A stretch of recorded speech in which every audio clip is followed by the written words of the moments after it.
تو ملک فرقہ وارانہ تعصب سے نہیں چلا کرتے، ملک ایک ایسی سوچ سے چلا کرتے ہیں جو صرف ریاست سے محبت کرنے والی ہو.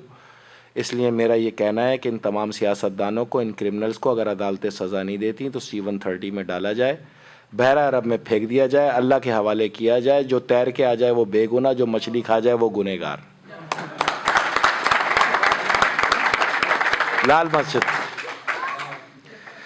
پاکستان یا کرۂ ارض پہ اگر کوئی سب سے بڑا فتنہ ہے نا تو وہ ملا عزیز ہے. میں نے تاریخ میں اس سے بڑا فتنہ نہیں دیکھا. جو پاکستان میں قتل عام کا سبب بنا، جس پہ آپریشن کیا جنرل پرویز مشرف نے، اور وہ پرویز مشرف کے آپریشن کی وجہ سے پرویز مشرف پاکستان میں غدار ہو گیا اور مولوی عزیز وفادار ہو گیا. وہ عدالتیں اور اس کا تناسب دیکھیں آپ کہ پرویز مشرف کو غدار قرار دے دیا اور اس کو وفادار کہہ کے ضمانت دے دی. پاکستان میں کسی قوت میں دم ہی نہیں مولوی عزیز کو گرفتار کر سکے. سینکڑوں لوگوں نے مظاہرہ کیا، خرم ذکی اس کو لیڈ کیا کرتے تھے، بعد میں وہ بھی شہید کر دیے گئے. اور کوئی بعید نہیں کہ ہمارا بھی کوئی نمبر کہیں نہ کہیں لگا ہوا ہو، ان قریب یا تھوڑا دور. نہیں تو حقیقت ہے نا، آپ اس میں کیا کر سکتے ہیں. لیکن شاید پھر آخری نہج جو ہے وہ افواج پاکستان پہ ہوتی ہے، چونکہ آپ کے یہاں ڈیموکریٹک رول ہے، فوج کے پاس اختیار نہیں اس کو گرفتار کرنے کا، کیونکہ آپ کی عدالتوں نے اس کو ضمانت دی ہوئی ہے. اور یہ عدالتیں صرف دہشت گردوں کو ہی چھوڑتی ہیں، ان کا اور کوئی کام ہی نہیں ہے. 1000 ملین روپیہ کھاتی ہیں. تمام کے تمام کرپٹ جج، تمام کے تمام جھوٹے جج، اوپر سے لے کے نیچے تک سب افتخار چودھری، جو افتخار چودھری کے ہاتھوں بھرتی ہوئے ہوئے. پاکستان کی تاریخ کا بخائل گورباچوف اگر کوئی ہے تو وہ یہ افتخار چودھری ہے. پاکستان کی تاریخ کا سب سے طاقتور شخص، جس کے آگے بڑے بڑے حکمرانوں کی اور افسران کے ٹانگیں کانپتی تھی. اس وقت اگر میں نے کہا تھا کہ اس کے آگے کھڑے ہو جاؤ، لیکن کیا کریں، ہمارے ہاں تو ریٹائرمنٹ کے بعد ہی مان لاتے ہیں لوگ. اور ریٹائرمنٹ کے بعد جب چیخنا شروع ہوئے تو آج سب سے بڑے پروٹوکول میں بھی افتخار چودھری، سب سے زیادہ لوازمات بھی افتخار چودھری. اب تو ریٹائر ہو گیا، اب تو مرد بن جاؤ، اب تو حق کو حق کہو، اب تو نہ حق کے خلاف آواز اٹھا لو. لیکن نہیں، تو اس کے پیچھے جو ہے وہ ہے سعودی عرب. جو بات ماننی چاہیے، جو بات کہنی چاہیے، اور یہ کہنا شروع کریں آپ لوگ. ہمیں دھمکی دی ہوئی ہے جی کھلی کہ اگر اس کو چھوا تو 35 لاکھ مدرسے سے لوگ نکلیں گے اور تمہارا کشت و خون کر دیں گے. تو میں اور آپ کوئی ملیشیا تو نہیں ہے نا، نہ آپ کے بچے وہاں پہ کوئی ملیٹنٹ ہیں. پولیس کا نظام اس لائق نہیں ہے کہ وہ ان ٹیررسٹ کو فیس کر سکے. یہ ضرب عضب کو پورے پاکستان کی سطح پہ لانا پڑے گا جلد از جلد. جتنی دیر کریں گی اتنا ہی نقصان ہوگا. اس لیے میں آپ سے کہہ رہا ہوں، ایک بار پہلے بھی ٹیک اوور ہوئے بہت بار، اس بار ٹیک اوور کریں اپنی نسلوں کو بچانے کے لیے اور ملک کو بچانے کے لیے. کوئی مسئلہ نہیں. لوگ کہتے دھوکہ ہوگا، کوئی مسئلہ نہیں. اس لیے کہ جیسے ہی 2010 میں افواج پاکستان نے، میں آپ کو تھوڑا تفصیل سے جواب دے رہا ہوں تاکہ آپ لوگ کو سمجھ. افواج پاکستان نے 2010 میں طالبان کو دشمن ڈکلیئر کیا، نمبر 1. اسی دن سے ہم نے اپنا ایمان بدلا اور پہلے ہی سیکنڈ کے اندر سب سے پہلے افواج پاکستان کو ہم نے سپورٹ کی، جس کا خمیازہ ہم نے یہ بھگتا کہ ہم بھوٹ پولیشیا کہلائے اور سینٹ سے ریزائن ہو گیا فوج کی سپورٹ کرنے پہ. تو جو آپ اس وقت فوج کو سپورٹ کرے گا وہ سب سے مظلوم ہوگا پاکستان میں. جو سب سے مظلوم دکھے بس سمجھ جانا یہ فوج کا سپورٹر ہے. مولا علی کے ایک کال پہ کہ کسی سے عقیدت اور محبت آزمانا چاہتی ہو تو آخری نہج تک جاؤ، نتیجہ جو بھی نکلے آخر میں یا تو تمہیں ایک بہترین دوست ملے گا یا پھر تاریخ کا ایک بدترین سبق. تو رہتی دنیا تک پاکستان ہے، رہتی دنیا تک افواج پاکستان ہے. ٹھیک ہے، ایک بار پھر دھوکہ ہو جائے گا، پھر ایک نیا ضیاء الحق فیس کر لیں گے، نو ایشو. بٹ پھر وہ جو بچے ہیں وہ جب جوان ہو رہے ہوں گے تو پھر فوج کے لیے قیامت تک کوئی اعتماد نہیں ہوگا. یہ فوج کا سب سے بڑا پیمانہ ہے چیک کرنے کا، اور فوج کو اس پیمانے سے پازیٹیو انداز میں گزرنا ہے. اس اعتماد کی جنگ کو فوج نے جیتنا ہے، جس طرح شمالی وزیرستان میں جیتے. اور اپنے اندر سے وہ ناسور نکال کے سب سے پہلے فوج کو باہر پھینکنے چاہیے جن کا نظریہ ہی سیاست. تو اس اعتماد کی جنگ کے اندر ہم ساتھ کھڑے ہیں، آپ بھی ہمارا ساتھ دیں. کچھ نہیں ہوتا